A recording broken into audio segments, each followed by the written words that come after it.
In the closing decades of the 19th century, the world was shrinking. Steamships crossed oceans with growing regularity, telegraph cables stitched continents together, and maps filled steadily with detail.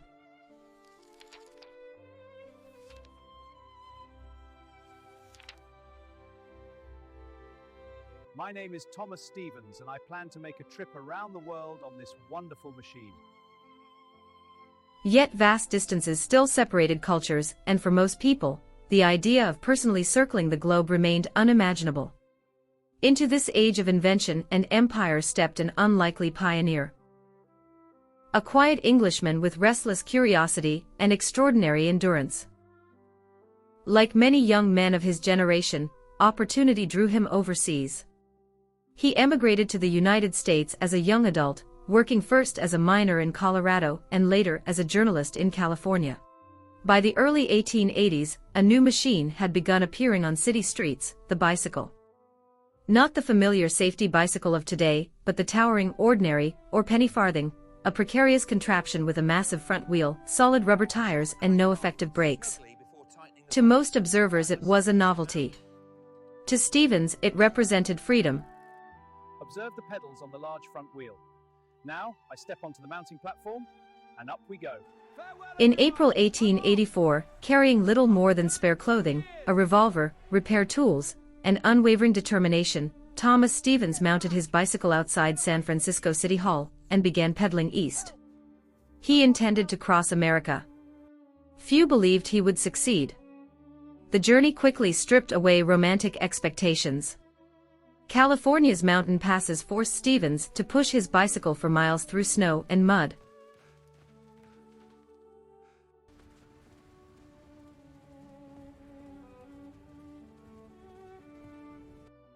In Wyoming Territory, cowboys reportedly wagered on how long the wheelman would survive the frontier roads. After nearly 4 months and over 3,700 miles, Stevens rolled into Boston. Stevens boarded a steamship for England.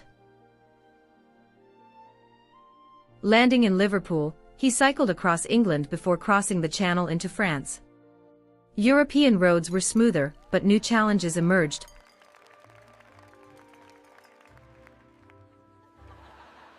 Inns were scarce and Stevens often slept outdoors beside his bicycle, using it as both pillow and protection. By late 1884, he reached Constantinople, gateway between continents. Ahead lay Asia. Crossing Anatolia marked the beginning of the most dangerous phase of the expedition. Roads deteriorated into rocky paths meant for pack animals rather than wheels.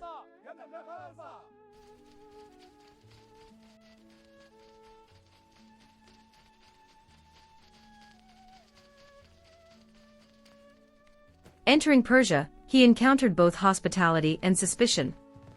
In remote villages, crowds gathered in astonishment. Denied passage through Afghanistan due to political instability, Stevens redirected southward into British India via Karachi. Here, climate replaced terrain as his greatest enemy. Monsoon rains transformed roads into rivers of mud. Progress slowed to a crawl. Stevens hoped to continue overland through Burma and China. Political conflict and unsafe jungle routes made this impossible.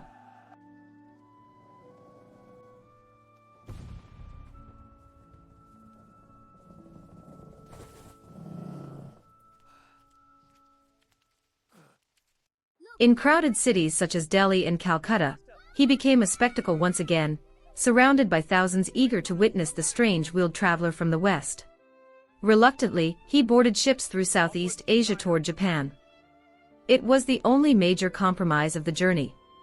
Greetings, good villagers. Welcome, traveler. Our master invites you. I am honored. Please, lead the way.